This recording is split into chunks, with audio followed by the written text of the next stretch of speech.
în paleocars nu se poate face speleologie în sensul cum înțelegem noi. Da?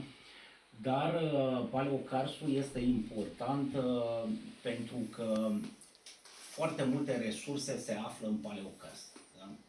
Și printre altele resurse de hidrocarburi în lume sunt foarte multe zăcăminte de țiței, gaze naturale care se află în paleocars, deci în peșteri care au existat cândva, care ele sunt acum inaccesibile, sunt foarte adânc, chiar și la 2-3 km adâncime, și care nu sunt accesibile pentru om, dar în care se găsesc aceste resurse.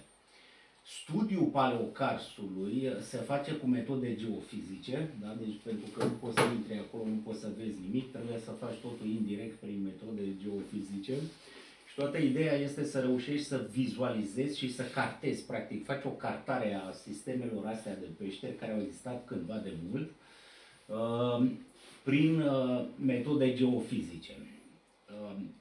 Eu am lucrat mulți ani pe tema asta, printre altele și aici, în zona asta, în Borneo, în Marea Chineză, și toată zona acolo, după cum știți, ea este renumită și pentru karsul de la suprafață, cel prezent. Da?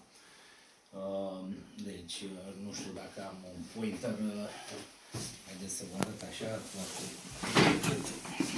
aici, în zona asta, exact aici, sunt faimoasele Mulu Caves, da? Nu știu dacă ați auzit de ele. Peștele Mulu, acolo se află un sistem, sunt mai multe peșteri. Clearwater Cave are în jur de 260 ceva de kilometri, deci cam astea sunt mărimile de peșteri de pe acolo, dar cel mai renumit este cea mai mare sală din lume, da? Cea mai mare sală subterană, Sarawak Chamber, se află acolo, într-una din peșteri care seamănă foarte mult cu Șura Mare, un fel de Șura Mare, cu apă, cascade, așa, mergi, mai ajunge în Mendi, da? Și acolo sala respectivă e ceva, când ajungi acolo tu nu realizezi că ești într-o sală, pentru că e atât de mare, încât face agorafobie. Da? Deci are 740 de metri lungime, da? Deci 740 de metri lungime, pe 380 lățime și e înaltă de 186 de metri. Da? Și te poți pierde. Deci acolo, dacă te-ai pierdut în sala aia, vă dați seama, zburovani, e totul căzut așa, deci îți trebuie zile să mai ieși afară dacă ai pierdut traseul, da? Pentru că nu mai găsești, deci te învârți acolo și e negru totul, nu vezi nimic, niciun perete, nimic, e ecoul ăla sinistru. Asta se datorează faptului că karstificarea în zonele tropicale este foarte, foarte mare. Da?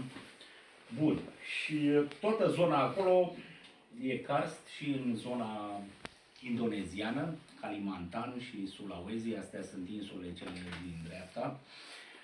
Deci despre lucrul ăsta vorbim și aici e o hartă care în zona respectivă, ce vedeți aici, gâlmele aia, așa, sunt recifi miocen, da? Deci sunt recifi care se află sub pământ, deci trebuie să vă imaginați că am decopertat practic tot fundul mării care acoperea complet acești recifi și recifii ăștia sunt evident de calcar, iar foarte mulți, diferența aia de nivel, deci relieful care îl are un recif din ăla este de 1000 de metri. Da? Deci ca să vă dați seama de mărime așa, da? Deci 1000 de metri și o platformă de aia de recif poate să aibă și 20 de kilometri lungime. Da? Și recifii ăștia care acum sunt complet îngropați, deci trebuie să-ți imaginezi că peste ei ai 1 kilometru de sediment, de nisip, care a venit din eroziunea mainlandului și a fost adus de un mare râu care curge acolo și formează o deltă și practic a necat acești recifi care existau. I-a acoperit complet, da? Și 1 kilometru de sediment care este peste acești recifi și marea, evident. Da? Dar în acești recifi se găsește paleokarst, pentru că ei la un moment dat, în istoria lor, au fost expuși la suprafață și trebuie să vă imaginați, era ceva gen Bahamas, da? Cum e acum în Bahamas, unde ai insulele astea super faine, tropice și unde ai karstificare. Și karstificarea asta de tip bahamian este ceva foarte special și vreau să vă arăt un pic să vedeți. Da? Cum arată în karstul de la suprafață în regiune, da? E ceva de genul ăsta. Da? Deci acolo karstificarea este... Deci aici ăsta e exokarstul, da? Ca să străbați chestia asta, da? Să parcurgi, deci trebuie să vă imaginați, astea sunt megalapiezuri, da? Deci sunt lapiezuri, acolo vezi lapiezuri care au, cum să zic eu, zeci, sute de metri, da? Din cauza, karstificarea e foarte intensă, din cauza vremii, a climatului, care este foarte cald, și a ploii, a musonului. Da? Musonul creează suficientă forță care să creeze astfel de... Și în subteran ai sute de kilometri de peșteri care sunt marea lor parte încă necartate. Da? Bun, hai să trecem peste asta. Există 3 tipuri de paleokarst. Epikarstic, deci sunt suprafețele acestea care au rămas, da? Și ele când sunt umplute cu sediment, acel sediment care astupă golurile, da? Nu le astupă perfect, da? Și rămân totdeauna goluri neastupate de sediment în interiorul acestor lapiezuri. Și acolo se pot găsi aceste resurse. Da? Pe urmă sunt, astea nu știu pe românește cum se cheamă, Neptunian Dike, este un sistem de karstificare care a fost descris de Wilson în Bahamas și care, deci dacă știți de renumitele Blue Holes, da? din Bahamas, da? Ele de fapt sunt în limbajul științific, se cheamă Neptunian Dike. Da? Și o să vă explic cum funcționează aceste Blue Holes, pentru că ele nu sunt numai niște puțuri așa umplute cu apă, ci ele au o ieșire. Da. Deci ele sunt un sistem, trebuie să vă imaginați ca un, ca un horn. Da? Deci au o ieșire sus și una jos. Da? Și aia de jos, din păcate, la mare adâncimi, în Bahamas, deci adică adâncimi care depășesc ce poți să te scufunzi, dar există o ieșire, pentru că se face o circulație de apă, da? Până în oceanic? Da, e super interesant.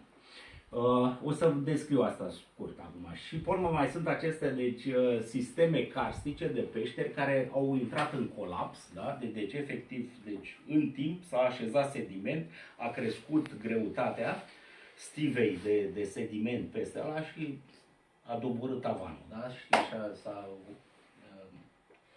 Ok. Metode geofizice, da? Seismică 3D, deci seismica, unde e aici? Da, el poate și el să spună. Deci astea sunt, așa scurt, pentru cei care nu cunosc, se creează niște unde de șoc. Deci acolo ce vedeți sus, cea mai linie aia roșie, cea mai de sus, ăla e fundul mării. Da? Fundul mării chineze. Da? Și deasupra vine apa, care mai are și aia, aici în zona asta are cam 1 kilometru, da? Deci 1000 de metri de apă, da? Deasupra. Da? Și se merge cu un vapor, da? Care ăla are, e ca un troller, da? Deci are după el niște cabluri foarte lungi, da? Care au kilometri cablurile alea, în jur de 4-5 km. Imaginează-ți că ăla e un vapor atât de mare încât trage după el toate cablurile alea. Și alea dau niște unde de șoc în apă. Da? De obicei sunt cu niște compresoare hidraulice foarte puternice de pe vapor. Da? Și creează acea undă de șoc, ea se duce prin apă în pământ, da? Și se reflectă și vine înapoi. Da? Și ea este măsurată, se măsoară timpul de reflexie. Da? Și practic creezi o imagine, ce vezi aici, de fapt trebuie să-ți imaginezi că e geologia. Deci astea sunt stratele. Da? Și vezi acolo deasupra toate reflexiile alea, unde vezi ceva, o culoare mai intensă, înseamnă că reflexia este foarte puternică, înseamnă că densitatea rocii este foarte mare. Da? Și unde e reflexia mai mică, acolo ai densitatea mai mică și n-ai culoarea. Dar ce vezi aici, vezi practic în secțiune geologică, cum arată sub pământ acolo, până la adâncime de aici, vreo 4 km, și vezi aceste recife care erau în vremea respectivă și vezi, deci acolo sunt 1000 de metri, deci relieful deasupra nivelului mării sunt 1000 de metri. Și trebuie să-ți imaginezi cum e să crească un recif încet, încet, încet 1000 de metri. Ce înseamnă asta? Deci ca tu să crești un recif 1000 de metri și să rămâi cu el sub apă tot timpul, da? Trebuie să îți urce nivelul mării. Sau să scadă. Tu trebuie să rămâi tot timpul sub apă. Să coboare platforma. Exact. Și trebuie ori coboară platforma, da? Deci șelful continental, ori îți urcă nivelul mării. Altfel tu nu rămâi cu reciful sub apă și el nu poate să crească 1 kilometru. Da? Sub apă în locul ăla vital în care prinde și lumina, exact, ca nu e viu. Exact, sunt 10, exact.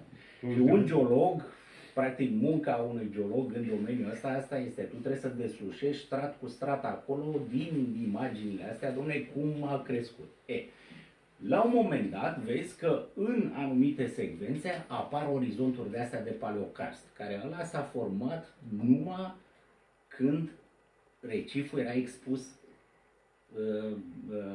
la suprafață, deci nu mai era sub apă, pentru că karstificarea se întâmplă numai la suprafață. Nu poți să karstifici sub apă marină, da? Apă sărată. Nu există karstificare. Da? Din cauza că e saturată soluție. Da, da. Și nu ai, deci nu poți să karstifici, să ai coroziunea, efectul coroziv în apă de mare, sub apă. Deci tu, orice karst care îl formezi trebuie să fie la suprafață. Și când începi să cartezi astfel de orizonturi, și o să vă arăt cum arată în cartarea așa, realizezi, dom'le, acolo în istoria recifului nivelul mării a scăzut. Deci poți să reconstruiești schimbările climatice care au fost. Poți să reconstruiești efectiv cum a urcat și a coborât nivelul mării. E ceva mai major decât glaciațiune, interglaciațiune? Da. E ceva cataclism. Da. Și poate să fie tu poți să mapezi exact cât a scăzut nivelul, da? Și cât a urcat. Și îl mapezi foarte simplu, pentru că limita este unde s-a oprit karstificarea. Da? Și ai să vezi că nu ai karstificare pe peste tot, mai ales în adâncime, deci karstificarea se oprește la un moment dat pe verticală, la un anumit nivel. Și realizezi că până acolo a căzut nivelul mării, da? S-a dus nivelul mării și relieful deasupra mării era de 100 de metri. Atât avea insula respectivă, da? Imaginează-i ca o insulă. Ce vedem noi astăzi în Thailanda, în Vietnam, toate alea frumoase din James Bond, din insulițele alea tropicale, așa era și acolo, da? Bun, astea sunt de alea specializări. Zine și nouă. Așa. Bun, astea deci sunt diferite filtre din astea care le aplici în decompoziție spectrală a imaginii, în fine. Ideea este să începi să vezi golurile care le ai. Aici e o imagine văzută de sus, da? În jos, deci map view, da? Deci în hartă, da? Și începi să vezi culorile respective, tot ce e cu albastru, da? Reprezintă un gol în subteran, da? Pentru că acolo am o densitate foarte mică de rocă, da? Și îmi reflectă altfel când am densitatea aia foarte mică. Și aplicând diferite filtre, tu începi să vezi, măi, ce văd acolo, ce sunt cu golurile alea, da? Deci, și tot lucrând și aplicând din astea, încep să vezi niște imagini din alea care arată ca niște dendrite, da? Acolo în stânga, da? Deci ca un râu, știi, care are mai multe, o meandrare, da? Ce vedeți acolo, imaginea aia, spiderul ăla, deci, alea sunt sonde forate, da? De pe o platformă marină, deci punctul ăla central e o platformă marină, deci trebuie să vă imaginați când îi auziți pe ăștia la televizor vorbind de gazele din Marea Neagră, așa o să arate. Da? Deci de pe o platformă, un centru din asta se forează în toate direcțiile, orizontal, da? Deci sunt foraje orizontale și care poate să meargă și la kilometri, da? Deci pe că de acolo are vreo 3 km. Da? Și ajungi la o imagine de genul ăsta, da? Și trebuie să vă imaginați, uitați aici, 10 km, iar acesta este un sistem karstic. Deci aici e o peșteră care o vezi extrasă, da? Deci cum era harta de adineauri de la Martel, da? Cum a fost ea la un anumit interval în timp, în Miocen, când era nivelul jos al mării și era aici o insulă. Dar ce sare în ochi imediat este că toată peștera asta, deci vedeți, se oprește aici, în zona asta, da? Toată bucata asta la altă, da? De platformă, care e tot calcar, asta n-are nimic, da? Și toată karstificarea este în zona asta, da? Și aici distanța, da? 10 km, da? Deci, bun, și întrebări de astea, ok, de ce e așa, deci uitați acolo, deci detaliu, dacă te uiți, asta e rezoluția care poți să o scoți din datele geofizice la o adâncime de 3 km sub pământ. Da? Acum, deci asta e o galerie, da, de peșteră. Și ca să vă dați seama așa de mărimea galeriei, da? Deci lățimea galeriei aici, da? E de 30 de metri. Da? Deci cam asta era genul de peșteră. Da? Eu lucrând mult pe paleokarst, ani de zile, am ajuns la concluzia că karstificarea care o vedem noi la ora actuală e cea mai slabă. E infansie.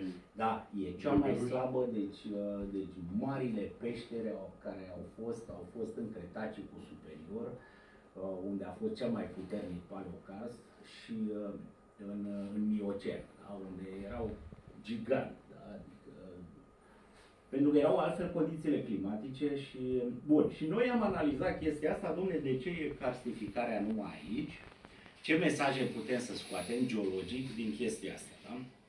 Și ne-am uitat în Bahamas, chiar am și fost în Bahamas, da? De câteva ori pentru proiectul ăsta și e mișto în Bahamas, da? Deci recomand tuturor, cine poate să nu. Și citisem și lucrasem pe proiecte de astea de al Wilson, care a analizat acolo și el a venit cu toată ideea asta cu Neptunian Dikes și aici e practic platforma asta, reciful nostru, care are vreo 20 de kilometri lungime. Aici este practic zona karstificată, toate astea sunt golurile, da? Deci mapate, da? Și uitați, aici astea sunt, haideți că acum vedem, deci avem un karst dendritic, da? Deci tipic cum vedem peste tot în peșterile noastre. Astea sunt Neptunian Dikes și am să vă explic exact cum se formează și care e rolul lor. Ele se află numai pe margine, da? Pe marginea platformei și aici, în zona asta, și astea sunt tot așa zise Neptunian Dikes, așa. Se poate reconstrui un litoral, paleolitoralul a fost pe undeva pe acolo, e zona unde se oprea karstificarea asta majoră dendritică și probabil că acolo exista scurgerea submarină. Da? Deci toată apa de ploaie care a format karstul din insulă se scurgea prin sistemul karstic și râurile alea ieșeau submarin în mare. Da? La fel cum vedem și astăzi în Caraibe. Da? Asta, practic, e o insulă aflată sub fundul mării. Da, da, asta acum e la 3 km sub pământ, da? Deci e acoperită stivă deci știi? Și e foarte din punctul meu de vedere, super fenomenal să vezi la ce a ajuns tehnologia în ziua de asta. Poți să vezi la 3 km sub pământ toate chestiile. Acolo avem și niște blue holes. Bun, Neptunian Dikes. Astea sunt faimoase din Bahamas și acolo au început mai ales britanicii primii să le exploreze, să se scufunde în ele și sunt pozele alea fenomenale unde ai un abis din ăla care se duce. Ele se formează numai pe marginea platformei și se întâmplă următorul fenomen. Platforma este foarte înaltă, deci are relieful ăla până la 1 km deasupra fundului mării. Da? Și din cauza asta, reciful când crește, se creează, deci pe lateral, la fel ca o clădire, da? Nu are rezistență. Da? Și pereții din lateral încep să se desprindă gravitațional. Se creează niște falii, da? Pe marginea recifului și gravitația trage din afară, știți? Și ele, la un moment dat, pereții intră și în colaps, cad și se rup și bubuie jos pe fundul mării. Da? Astea sunt cu tremurile. Tsunamiurile, de exemplu, și din așa ceva se formează. Când se rupe o bucată de platformă de asta de recif și a căzut pe fundul mării, îi dă drumul la un tsunami. Bun, și deci se creează această falie, da? Deci o fisură, care e gravitațional din tracțiune, mecanic, nu are nimic de a face cu carstificarea până la momentul ăla. Dar, pe urmă, intervine un fenomen de carstificare din cauza apelor scurse de pe, din zona aeriană, da? Se scurg ape pe margine, da? Și apele astea sunt dulci, acide, da? Și încep să carstifice sub apă. Da? Deci ele înlocuiesc, apa înlocuiește, dislocuie practic apa marină și începe un fenomen de carstificare, destul de lent, dar e ajutat foarte mult de gravitația asta care face lucru mecanic, deci desprinde efectiv o placă din asta pe chiar 1 kilometru. Da? Deci ele poate să aibă 1000 de metri adâncime, da? Chestiile astea. Da? De-aia am zis că nu se pot scufunda la 1000 de metri. Și, de obicei, acțiunea mareelor, care este foarte puternică în oceanele lumii, da? Ajută și încep să creeze o circulație de apă prin această falie. Da? Și circulația asta de apă creează o eroziune mecanică foarte puternică, da? Care în plus cu apa dulce care se amestecă și face carstificare, creează aceste prăpăstii, că ele sunt ca niște prăpăstii. Dacă vezi pozele din Bahamas, da, sau dacă te scufunzi acolo, e scary rău, da? Adică vezi așa un gol de la care se duce. Și în Bahamas, acolo s-au făcut niște teste, deci la maree, deci circulația apei, da? Deci au pus niște, cum se cheamă, niște mostre sub apă, da? Și să vadă deci cât de mult le urcă și le coboară apa, da? Da? Și au urcat 300 de metri în sus, 300 de metri în jos, da? Deci vă dați seama ce efect eroziv poate să aibă apa acolo. Ok, bun. Așa, ce vroiam aici să văd? Că avem și noi în România așa ceva. Da? Am găsit și în România și am găsit, uitați acolo, lângă București aici. Și este un proiect la care lucrez eu acum pentru că poate să fie foarte interesant. Din câte știu eu, ăsta este cel mai mare palocaz din România.